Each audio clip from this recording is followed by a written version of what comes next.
the match and just getting ready, and then Milos came and said that he wasn't going to be able to play today, and well done on getting to #1, and that was it. All very matter of fact, not the same buzz as winning the Wimbledon title on centre court. Yeah, it's obviously pretty different. Yeah, it obviously felt strange at the time. You kind of don't really know how to react, and obviously you want to do it on the court. That's like last night before I went to bed, I was thinking about that moment of doing it, of winning the match. But yeah, what wasn't to be today. But you know, it wasn't about today either. It was about, you know, the whole year's work. You know, and I obviously got lucky today. It was unfortunate for Milos with the injury, but thankfully, you know, managed to get there. I know it's always hard to compare achievements, particularly that real adrenaline buzz you get when you win a Grand Slam, but is it in some ways more satisfying to be able to call yourself the best player in the world over 12 months, particularly in the era in which you are playing?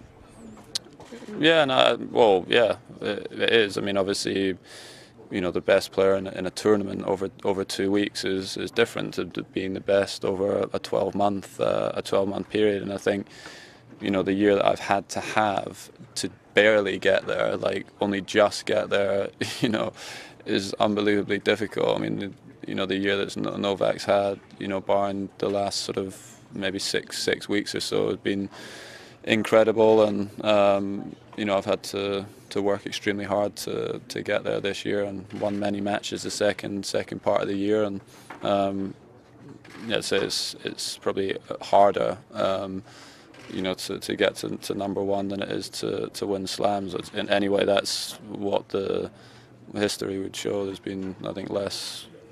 I don't know. Actually, I don't know. Maybe I don't know if there's been less #1s than slam winners, but especially in this sort of last 12, 13 years with Rafa, Novak, and Roger, you know, what they've done. It's been a very difficult thing to do. Who have you had a chance to speak to so far?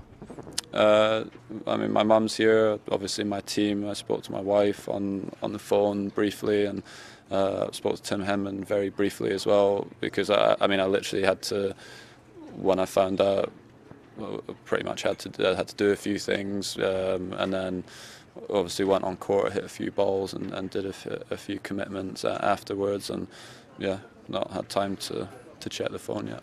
And just finally, it's amazing for the whole family, isn't it? Mum and Dad have played a big part, but